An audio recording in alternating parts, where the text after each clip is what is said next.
현재 한중 간 경제협력 규모 구조가 수직적인 분업 구조에서 수평적인 협력 구조로 변화하고 있는 상황에서 양국 간의 호혜적인 협력 관계도 시대의 흐름에 맞춰 더 발전해 나가야 될 것입니다.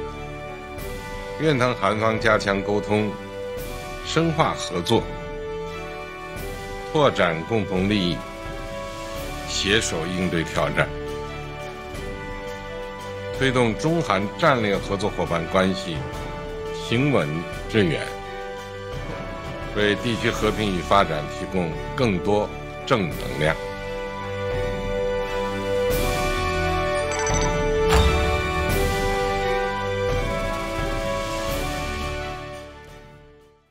지난 1일 경주 에이펙 정상회의를 계기로 열렸던 한중 정상회담에서 양국 정상은 경색됐던 한중 관계의 복원을 알렸습니다.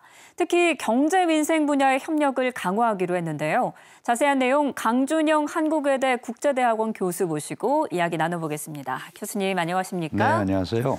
네, 일단 본격적인 대담을 시작하기 전에 조금 전에 한미 팩트시트가 발표가 됐습니다. 어떤 의미로 보시는지 먼저 여쭙겠습니다. 네, 사실은 이제 한미 정상회담 이후에 시간이 좀 걸리면서 뭔가 합의가 잘 안 된 거 아니냐 이제 이런 우려가 있었는데 마침 조금 전에 발표가 됐는데요. 크게 두 가지로 볼 수 있을 것 같아요. 우선 우리가 이제 투자하는 입장에서 소위 상업적 합리성, 이게 무슨 얘기냐 하면 트럼프 대통령이 원하는 데다가 미국 정부가 원하는 데다 하는 게 아니고 대한민국이 원하는 곳에 투자를 한다. 이게 네. 이제 상업적 합리성의 핵심 내용인데 이 부분에 대한 합의, 관철이 있었던 걸로 얘기가 돼 있고 또 하나가 이제 원자력 추진 잠수함 건조 문제인데 이게 미국 필리 조선소에서 건조를 하면 아주 문제가 복잡해집니다. 거기 도크 시설도 없고 미국제가 되고 수리할 때도 왔다 가야 되고 막 여러 가지 복잡한 문제가 있어서 이제 안보실장께서 부연 설명을 했지만 어쨌든 이거는 한국에서 건조하는 게 기본이다. 그렇다면 양측이 이 원자력 추진 잠수함 해결하는 데 있어서 이제 그 원자력 추진 잠수함 문제에 대해서 일단 기본적으로 이제 한국에서 건조하는 게 전제다라고 했으니까 그 부분에 대해서는 상당히 진전이 있었던 것 같고 다만 그렇다고 하더라도 넘어야 될 벽이 많습니다. 우선 이제 한미 간의 원자력 협정 개정, 이제 전제가 우리가 하고 있는 원자력 재처리, 해결료 재처리 문제 이런 거와 관련이 돼서 상당히 복잡한 상황이다라는 걸 인식을 하면 됩니다. 예, 이렇게 팩트시트가 발표가 됐습니다. 아까 의미를 이야기를 해주시다가 계속 중간에 끊겨서 넘어갔는데 마무리 발언해 주실까요? 네, 어쨌든 정책실장께서 이제 총 정리를 했죠. 그동안 우리가 이제 우려하고 있었던 몇 가지 분야가 원만하게 다 타결이 됐다. 물론 이제 뭐 지지하기로 했다, 함께 하기로 했다. 원래 팩트시트라는 게 갖는 이제 특성이 그런 건데 어쨌든 그런 분야에 대해서 기본적으로 공감을 했고 그게 문서화가 됐다라는 차원에서 굉장히 중요하죠. 네. 특히 우리가 민감하게 생각하고 있는 농산물 시장 개방이라든가 이런 부분도 걱정하지 않도록 잘 됐다. 이렇게 이제 얘기를 한 걸로 봐서 전반적으로 한미 정상회담에서 논의됐던 내용에 대한 국내 우려라든가 약간 미진했던 부분들을 완벽하게 해소했다고 할 수는 없지만 어쨌든 한미 간에 충분히 문서화를 해서 남겼다는 점에서 정상 간의 합의가 그래도 나름대로 잘 됐다라는 안심을 좀 줄 수 있는 그런 내용이 아닌가 싶습니다. 네, 한미 협상은 이렇게 팩트시트로 마무리가 됐고요. 조금 전에 대통령도 브리핑에서 언급을 했지만 이번 에이펙을 통해서 한중 간의 관계가 개선될 여지가 마련됐다. 이런 이야기가 나왔습니다. 이번 회담을 통해서 한국과 중국 전략적 협력 동반자 관계임을 재확인을 했는데요. 이건 어떤 의미로 볼 수 있을까요? 사실은 상당히 그 중국기 시진핑 주석이 그 얘기를 한 거는 나름대로 의미가 있는 겁니다. 왜 그러냐면 중국은 이제 공개적으로 얘기를 하고 있지는 않지만 외교 관계를 설정하는 단계가 5개 단계가 있거든요. 제일 일반적인 게 이제 우호 관계고요. 그다음이 설린 우호 관계고 그다음이 동반자 관계입니다. 동반자 관계는 일반 동반자가 있고 전략적 협력 동반자가 있어요. 그 위에는 이제 역사적 원인으로 한 뭐 전통 우호 관계라든가 혈맹, 그거는 북한하고 캄보디아 빼고는 없거든요. 그러니까 우리는 2008년에 이명박 대통령과 후진타오 당시 중국 국가주석 간의 회담을 통해서 전략적 협력 동반자를 맺었습니다. 네. 전략적 협력 동반자라고 하는 것은 양국 현안 이외의 다양한 국제 문제, 그다음에 장기적 관점에서의 지역 협력, 그러니까 양자 관계 이외를 벗어나는 관계거든요. 왜 이 시 주석이 이번에 이 말을 했느냐? 사실 2008년에 맺어서 잘 왔는데 우리가 이제 정부가 사실 바뀌고 그러면서 특히 지난 정부에는 대미 경사로 많이 갔다. 네. 이렇게 이제 생각을 한 거예요. 그러니까 2008년에 우리가 전략적 협력 동반자 관계를 맺었을 때로 다시 돌아와서 다시 양자 관계를 가는 게 맞는 거 아니냐라는 메시지를 한 겁니다. 그러니까 뭐 우리로서도 나쁠 게 없는 거고요. 중국으로서도 자신들이 원하는 얘기를 한 건데 사실 그 안에는 지나친 한미동맹 강화 또는 지나친 한미일 삼각공조 강화는 부담스러우니 우리 둘이서 좀 장기적 관점에서 다양한 얘기를 해보자. 그러면서 특별히 썼던 말이 전략적 소통이라는 말을 썼어요. 그러니까 전략적 강화, 소통 강화. 이거는 매우 의미 있는 중국이 한국의 중요성을 사실은 조금 인정해 주면서 온 거니까 나쁜 거는 아니죠. 네. 다만 이제 그 안에 미국 쪽으로 더 가지 마라. 한미일 공조를 통해서 중국을 압박하지 마라라는 중국의 메시지가 담겨 있는 겁니다. 네, 지난 11년간의 뭔가 얼음을 녹인 출발점이다라고 할 수 있을 것 같은데요. 그 외에도 또 여러 가지 결과가 상당히 괜찮았습니다. 특히 경제 민생 분야에서 성과가 크게 나왔는데요. 어떤 협의가 이루어졌습니까? 네, 사실 이번은 에이펙이라는 게 다자회의고요. 그다음에 11년 만에 시 주석이 한국을 방문을 했는데 따로 뭐 이렇게 하는 게 아니니까 정상회담을 양자 정상회담을 통해서 원래 가지고 있는 현안들을 모두 다 논의하기에는 양국이 다 부담이 됐던 것 같아요. 그래서 그런 민감한 문제들은 이제 뒤로 좀 놨죠. 뭐 한반도 비핵화, 북한 비핵화라든가 양안 문제라든가 이런 건 좀 뒤로 놓고 서로 그 공감대를 빨리 얻을 수 있는 부분이 뭐냐? 그게 바로 이제 민생 경제 분야입니다. 네. 경제 활성화, 공급망 안정화 이런 것들은 양자가 매우 필요로 하는 거거든요. 그래서 7개의 소위 MOU를 맺었습니다. 이런 부분에 대해서는 우리가 먼저 협력을 할 수 있는 거 아니냐. 이 자체가 사실은 한중 간에 경색돼 있는 관계가 있음에도 사회주의 국가의 지도자가 그 국가를 방문을 했다라는 거는 거기서 어떤 다른 말을 하지 않더라도 약간은 분위기를 충분히 누그러시키는 작용을 할 수 있는 거거든요. 그런 의미에서 이 경제 민생 분야의 7개, 특히 뭐 최근에 문제가 되고 있는 소위 로맨스 캠 뭐 이런 문제들, 이런 것까지도 이 공조하기로 한 것들, 이런 것들은 양국 국민들이 필요로 한 부분에 대한 어떤 얘기들을 한 거다. 다만 이제 우리가 원래 되게 기대했던 문화 콘텐츠 산업 개방이라든가 이런 것들은 MOU에 빠져 있어요. 그거는 이제 앞으로 계속 우리가 논의를 해가야죠. 네, 세부 내용을 하나씩 살펴보면 한중 FTA 2단계 협상 논의가 공식화가 된 게 큰 주목을 받았는데 이렇게 되면 한중 경제 협력도 확실히 나아지게 되는 거죠? 네, 그렇죠. 기본적으로 한중 FTA는 올해가 벌써 10년 됐습니다. 2015년에 맺었으니까. 1단계 상품 교역은 그동안 뭐 그거에 의해서 잘 하고 있었는데 2단계가 이제 서비스 분야거든요. 이 서비스 분야는 금융, 무역, 뭐 투자 아주 다양한 분야가 들어가 있어요. 그래서 중국의 몸집이 지금 예전보다 훨씬 커졌잖아요. 우리가 이제 10년 전에 맺을 때보다도 중국의 영향력이 더 커졌는데 당연히 긍정적인 면도 있지만 또 부정적인 면도 있을 수 있어요. 중국의 자본이 거대 자본이 들어와서 뭐 한국의 관련 분야를 잠식을 한다든가 이런 것도 있을 수 있거든요. 시장을 상호 개방한다라는 차원에서는 의미가 있지만 그런 부정적으로 예측되는 부분도 있다. 이 생각을 이제 우선 해야 되는데 한중 FTA는 양자 협정이잖아요. 그런데 네. 중국은 지금 몸집이 커져가지고 양자보다는 약간 다자.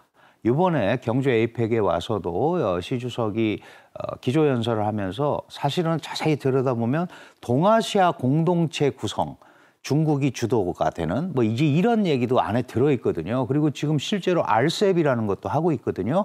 그 중국 주도의 아시아 태평양, 아시아 지역의 그 경제체인데 네. 이런 데를 더 활성화하는 거기 때문에 양자 협의도 중요하지만 아마 다자 쪽으로 특히 중국은 한중일 3국 FTA에 관심이 많습니다. 근데 일본이 전혀 거기에 대해서는 할 생각이 없거든요. 그래서 앞으로 그런 걸 가지고 얘기를 해야 되는데 어쨌든 2단계 협의가 시작이 되면 시장 개방 측면이나 이런 면에서는 긍정적인 면이 있다. 다만 자본, 거대 자본의 거대 자본이 한국으로 들어오면서 또 그만큼의 어려움도 있을 수 있다. 매우 이중적 성격을 갖고 있다고 생각을 합니다. 네, 또 70조 원 규모의 원 위안화 통화 수합부도 연장이 됐습니다. 네, 네. 이 결정이 가지는 의미는 뭐라고 보세요? 네, 그게 과거에 이제 5년 만기의 통화 수합인데요. 10월에 그 만기가 1차 만기가 됐었어요. 그런데 네. 이번에 11월 1일 한중 정상회담을 통해서 70조 원 규모의 통화 수합을 했는데 사실 아시다시피 우리가 그 한미 관세 협상하면서 미국한테 통화 수합 좀 해달라고 그러는데 안 해줬잖아요. 예. 그러니까 중국은 약간 또 정치적 의도도 있는 거죠. 그 통화 수합이라는 거는 비상시에 꺼내 쓰는 겁니다. 그러니까 경제가 안정적일 때는 당장 필요가 없는데 위기가 왔을 때 빌릴 수 있는 거잖아요.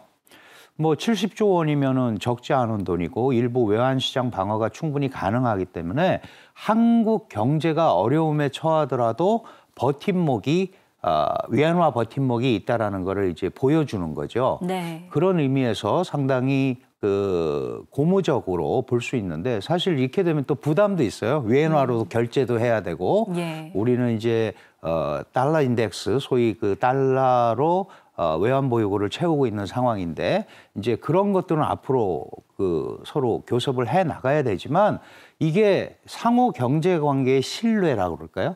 결국 한국 경제와 중국 경제가 같이 가야 된다고 생각하니까 주고받는 관계가 빌려주는 게 생기는 거거든요. 그런 의미에서는 상당히 저는 긍정적으로 또 하나의 방편을 마련했다는 차원에서 긍정적으로 해석하고 싶습니다. 네, 또 기대를 했던 게 한한령 해제에 대해서 조금 더 구체적인 진전이 있지 않을까 이 부분 기대했었는데 이번에 시진핑 주석이 만찬에서 K-팝 공연을 언급을 해서 화제가 됐습니다. 뭔가 한한령 해제에 청실호가 켜졌다 이렇게 봐도 되는 겁니까? 그렇죠. 제가 좀 전에 상징성 말씀을 드렸잖아요. 예. 이제 상징성이라는 게 바로 그런 거거든요. 이 한국과 이런 문제가 있는데 우리 지도자가 갔다 거기를 예. 그러면은 그거를 어느 정도 뭐 용인까지는 아니더라도 그 상황을 이해하면서도 한 거 아니냐라고 해서 전체적으로 분위기를 누그러뜨릴 수 있어요. 근데 우리가 그동안 사드 이후에 사드가 2016년입니다. 벌써 9년이 됐잖아요. 사드 배치 이후에 한한령을 중국이 내렸다고 하는데 중국은 공식적으로 내린 적이 전혀 없다. 우리는 그렇죠. 한한령을 안 했다라고 얘기를 하기 때문에 안 했다고 하는 데다가 해제해달라고 그러면 할 수가 없잖아요. 그렇죠. 저쪽은 해제를 하면 우리가 내렸다는 게 되니까 중국이. 그래서 그런 식의 접근은 이제는 좀 지양을 해야 되고 지금 말씀하셨다시피 K-팝 공연을 보고 물론 이제 우리 뭐 담당자들하고 얘기를 하면서 특히 왕이 외교부장을 불러서 이 얘기 한번 얘기해봐 박진영 위원장하고 얘기하다가 뭐 이제 이런 얘기를 했다는 것 자체가 분위기를 좀 누그러뜨리는 효과는 있을 거고요. 또 하나는 사실은 이제 정부에서 어떻게 하지 않아도 정부의 방침이 있으면 밑에 기업이라든가 단체들은 눈치를 보거든요. 네. 그러니까 한국과 이 교류를 해도 되나? 뭐 이제 이런 걱정이 좀 듭니다. 그러니까 그런 부분에 대해서는 조금 이제 그 척도를 완화시켰다 이렇게 볼 수는 있고 제가 좀 전에 그 7개 MOU가 있는데 문화 콘텐츠 개방은 좀 빠졌다 그랬는데 이제 앞으로 한국의 기획력과 중국의 시장 뭐 이런 거를 결합하는 뭐 공동의 어떤 드라마라든가 작품 이런 걸 만들고 우선 가장 대표적으로는 중국의 젊은이들과 이런 사람들이 많이 보고 싶어하는 한류 아이돌들의 공연이라든가 뭐 양자가 같이 개방해야겠죠. 네. 이제 이런 부분들의 논의부터 이루어진다면 점차적으로 그 소위 공식적인 한한령 이외에 한중 문화 교류가 활성화될 수 있지 않을까. 이 시 주석이 왔다 갔으니까 네. 사실 그 밑에 이제 장관급 또 지방의 성장급 교류들도 활성화될 소지가 생긴 거거든요. 그러면 이제 지방 정부 교류 이런 것들도 이루어지면서 이런 문화 산업 교류도 새로운 걸음을 뛸 수 있지 않을까 이렇게 생각을 합니다. 네, 말씀하신 것처럼 이렇게 문화 산업 교류가 물꼬를 트게 되면은 우리나라 문화 콘텐츠 산업에는 정말 엄청난 변화가 그렇죠. 예상될 것 같아요. 그렇죠. 당연히 그렇습니다. 사실은 중국이 한국의 한류를 제한하는 데는 단순하게 그 한류라는 어떤 한국식 시스템 뭐 이런 거의 문제가 아니고 문화 산업으로서 한류에 잠식당하는 중국의 문화 산업 이거를 고민한 게 많거든요. 그러니까 한알령은 사실은 정치적 의미도 있지만 자꾸 한국의 문화 산업에 수준 높은 기획력과 기술이 들어오면 중국이 그거를 그 당시에는 버티기가 어려웠어요. 그런데 이제 이게 되면서 시간을 많이 벌었고 또 이제 중국 나름대로 그 자생력이 생긴 부분도 있잖아요. 그러니까 물론 그런 의미에서 경쟁성이 훨씬 강해질 겁니다. 그렇다고 경쟁을 한다고 협력 사안이 없는 건 전혀 아니거든요. 우리가 이 대통령도 얘기했지만 수직 분업과 수평 분업이라는 게 있잖아요. 네. 수직 분업은 완전히 다른 형태에서 이루어지는 거고 수평 분업은 똑같은 걸 만드는데 당신은 A를 하고 나는 B를 하고 이래서 결합이 되는 거거든요. 그런 부분은 문화산업의 경쟁 분야에서도 충분히 공간을 창출할 수가 있다. 그렇다면 우리도 지금 한류의 수출 뭐 전 세계적으로 21세기 아이콘으로 많이 환영을 받고 있지만 일방적인 뭐 이런 그 소통이라든가 일방적인 수출이라든가 이런 거는 안 되는 거죠. 이제 중국과 같이 머리를 맞대고 공동 기획이라든가 공동 시장 개척, 특히 중국 시장에서 이런 부분들에 대해서는 지금 말씀하신 대로 새로운 기획력과 이런 것들이 필요하고 그게 공간이 확보가 되는 게 중요하다 이렇게 생각을 합니다. 네, 그 커다란 물꼬를 이번 회담을 통해서 풀어냈다는 게 정말 중요한 의미인 것 같은데요. 그런가 하면 이번 한중 정상회담에서 한화오션 제재 이 부분도 논의가 됐습니다. 네, 그리고 얼마 전에 중국 정부가 이를 1년간 유예하기로 했는데 네. 이 미중 무역 전쟁이 일단은 휴전 상태인 그렇죠. 거네요. 예. 이번에 미중 회담을 통해서 거기도 어려운 얘기 안 하고 누가 이기네 지네 이런 거 얘기하지 말고 우리가 이 상황을 안정적으로 관리한다. 사실 시작은 9월 23일에 미국의 대중 반도체 수출 금지, 소프트웨어 수출 금지, 그리고 10월 9일에 중국이 히토류 통제 이렇게 나오니까 만약에 철회하지 않으면 11월 1일부터 트럼프 대통령이 100% 추가 관세하겠다. 이렇게 된 거예요, 이게. 그러고 나서 만난 거잖아요. 그래서 결국은 중국은 히토류 통제를 1년 유예하기로 했고 트럼프 대통령도 100% 추가 관세를 유예하기로 한 거예요. 그러니까 말 그대로 유예입니다. 1년마다. 그러면 한화오션 같은 경우는 어떻게 돼 있었냐 하면 이 둘의 싸움의 패키지로 엮여 있던 거예요. 그러니까 당연히 유예가 되니까 엮여있던 패키지의 하나였던 중국의 한화오션 자회사 제재도 패키지로 풀린 거죠. 그런데 말씀드렸다시피 일단은 숨고르기에 들어갔고 구체적인 내용은 전혀 얘기하지 않았거든요. 지금 현안에 대한 것만 우선 1년 유예하기로 했으니까 앞으로도 문제의 소지가 계속 있습니다. 다만 1년간 유예하기로 양국의 지도자가 뜻을 모았다는 것은 더 이상 이 미중 간의 다툼이 이 소위 부정적인 면으로 파급이 돼서 어려움을 겪게 하지 않아야겠다라는 메시지를 미중 스스로도 하는 거고요. 또한 전 세계적으로 그런 안정적 상황 관리 메시지를 주었다는 측면에서 끝나지는 않았지만 1년마다 계속 협상을 해나가겠다는 뜻으로 했으니까 더 이상 악화시키지는 않겠다라는 메시지는 들어있다. 이렇게 판단을 합니다. 네, 마지막으로 이번 한중 정상회담을 통해서 한중 관계가 보건 수순으로 들어서긴 했는데요. 온전한 관계 회복으로 가기 위해서는 어떤 과제가 있겠습니까? 네, 사실은 한중 관계는 특수하죠. 왜냐하면 북한이라는 특수 요인을 갖고 시작을 했습니다. 거기에다가 한국은 한미 동맹 구조를 가지고 있고요. 한중은 협력 구조라서 차별성이 존재합니다. 그러니까 국익 중심 실용 외교를 계속 강조하잖아요. 근데 그 앞에 한미 동맹을 근간으로 하는 국익 중심 실용 외교 이렇게 돼 있잖아요. 그러니까 이게 우리 국익을 우선으로 하겠다는 지금 정부의 의지거든요.